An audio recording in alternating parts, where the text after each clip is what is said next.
Voici l'avion que j'utilise pour faire de l'immersion. On appelle ça des vols en immersion.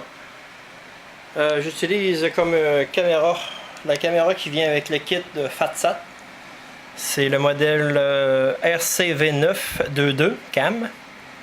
Une petite caméra qui fait bien le job, oui. Montée sur un cerveau.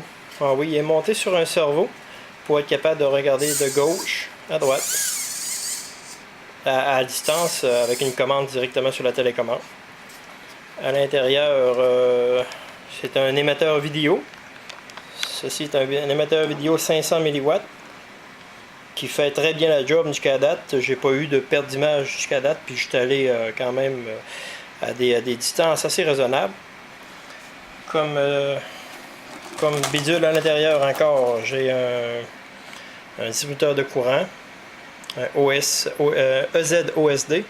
À l'intérieur, j'ai le OSD qu'on ne voit pas vraiment, que je peux pas vraiment sortir non plus, car il est relié avec l'antenne GPS, que l'antenne est collée ici. Et puis il n'y a pas grand fil qui les sépare l'un de l'autre. Mais je vais vous mettre quand même un lien en dessous de vidéo pour vous montrer vraiment les connexions, comment j'ai connecté ça. J'ai mis comme receveur un receveur Futaba 7 channels qui fait très bien la job. J'utilise seulement que 4 channels. Il est PCM en passant, très important. Le moteur, j'ai changé le moteur d'origine de l'avion parce que l'avion vient avec un moteur. J'ai changé le moteur parce qu'il n'était pas assez puissant, il était trop juste vu qu'on embarque de l'équipement. Là j'ai la caméra qui pèse un certain poids, puis là je veux me rajouter une caméra HD qui va encore peser de plus, là. Fait que je vais avoir 2 caméras à bord. Fait que j'ai opté pour un moteur un peu plus puissant.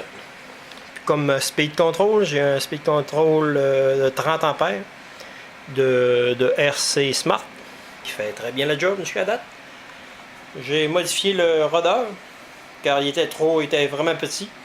Vu qu'on a du poids supplémentaire, faut qu'il soit plus efficace. Fait que je l'ai grossi. Dans le fond, il était pas plus gros que ça. Il était pas plus gros que ça, puis seulement que ça de large, fait que ça valait pas la peine. Fait que là, j'ai pris toute cette grande partie-là pour avoir plus de commandes. Ça ressemble à ça pour l'instant. Comme lunettes, qu'est-ce que j'utilise comme lunettes? On va sortir la grosse manette, la grosse mallette.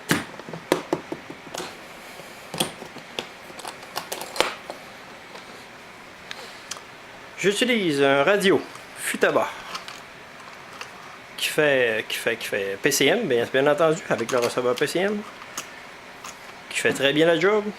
L'antenne directionnelle que j'utilise, c'est un petit bisounage de ma part que j'ai fait. C'est l'antenne directionnelle que je m'installe sur le front avec l'intérieur d'un casque de sécurité comme fixature. J'ai les lunettes d'immersion. Les lunettes d'immersion de la marque toujours FatSat. Je sais pas si on voit bien. J'ai quand même une petite antenne omnidirectionnelle que je peux utiliser pour à courte portée, qui fait très bien le job aussi. L'avantage de cette antenne là, c'est que j'ai pas besoin de tourner mon corps en direction de l'avion, parce que cette antenne capte de toutes les directions, tandis que cette antenne-ci, j'ai pas le choix. Avec le corps, il faut que je suive l'avion, parce que si l'avion se trouve en arrière de moi, l'antenne, en arrière de l'antenne, si on veut, là, on commence à avoir du grisouillage, de la neige dans le vidéo. Là. Fait qu'on peut perdre le contact. Puis les piles, là, c'est une pile à la fois. Une pile de 2200 mAh, 3 cellules au lithium, qui fait le job. Ça ressemble pas mal à ça. Ça ressemble pas mal à mon kit que j'utilise pour faire du vol en immersion. L'avion, avec ses ailes, elle a environ 4 pieds et demi d'envergure. J'ai pas mes ailes là, vu que c'est trop encombrant dans la maison.